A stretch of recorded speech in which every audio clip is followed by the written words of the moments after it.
Hi, it's Shane here from ITTN, and today I'm coming to you from the beautiful La Champlain from Ponant Cruises.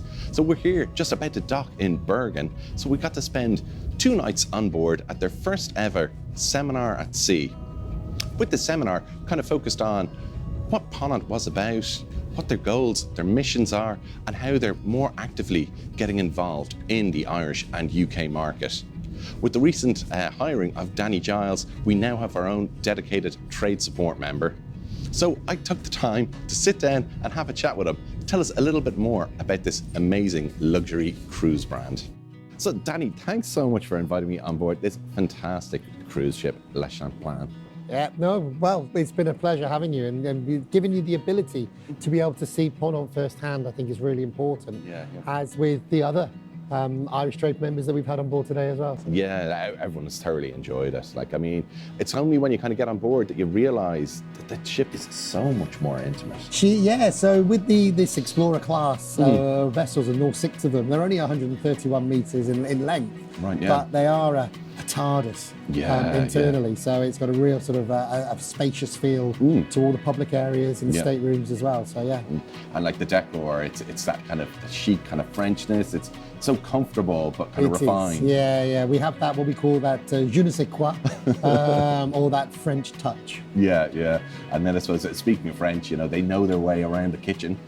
Yes, they certainly are right. You know, we've eaten very well and we've been looked after superbly by the crew on board. And you've had a great experience of some of the options that the guests will experience during their sailing with Ponant over the years.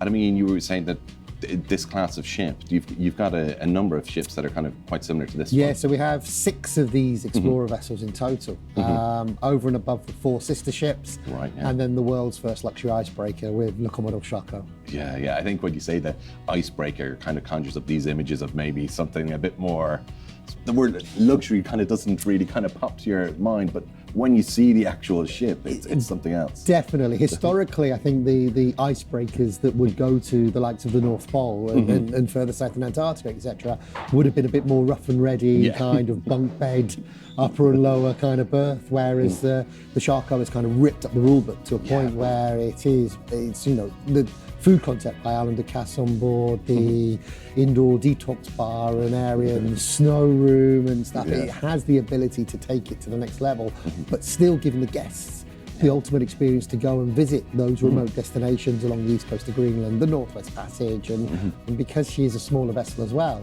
like all of our ships, you're going to be one of those, for argument's sake, let's say the North Pole, which has 3 rotations, you're one of only 600 people.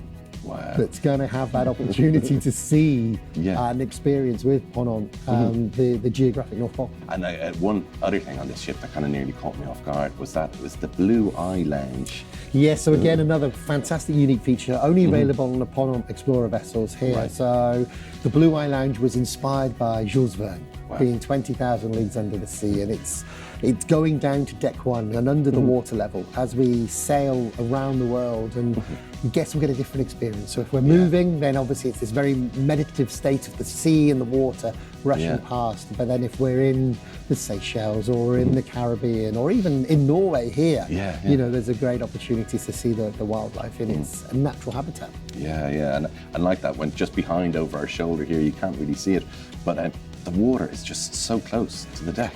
Yeah, so again, we're just like, you know, with the marinas here, and all of our vessels carry the Zodiacs to get our guests on and off, to give them that ultimate experience. But yeah, we need that closeness to the water to be able to get our guests off. But it makes you feel that you can almost touch it. Yeah. And you were saying that in some of the kind of, I suppose, the warmer climates, you kind of lower that even further. Yeah, so the marina has the ability to be able to swim or kayak or stand-up paddleboard straight off the ship. Wow. So, and likewise with the Zodiacs, and we can lower it down and make it almost like a swimming platform, so the guests can just walk off and then be in the areas they want to, including the likes of, so one of our vessels will be in French Polynesia next summer and stuff, so you'll be able to go swimming with the stingrays and the likes. So.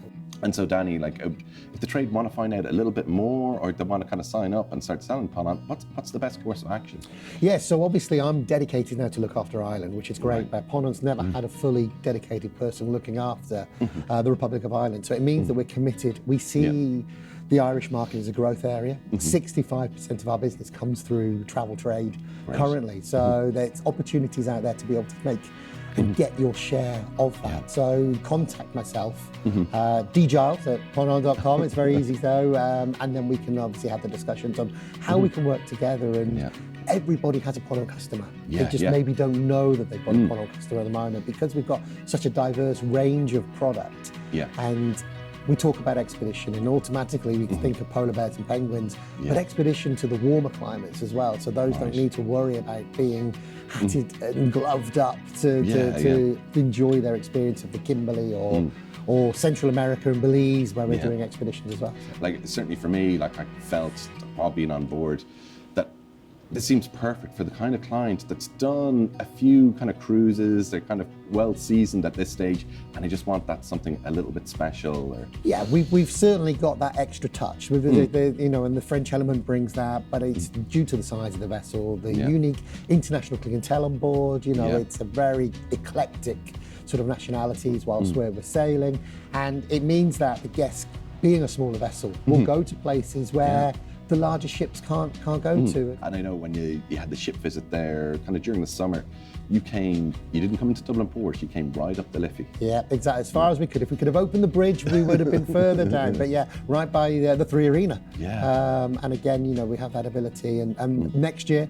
there'll be more opportunities to come and experience the ship in home waters. So we're planning on visits down in Kinsale again, and Galway and Dublin, and even if you travel a bit further up to Belfast and stuff, but there'll be opportunities for you to come on board and experience it. And hopefully we'll continue with these seminars at sea, which is what you've been part of, and this is a great opportunity to get as many people on board. Thanks, Danny. Thank you.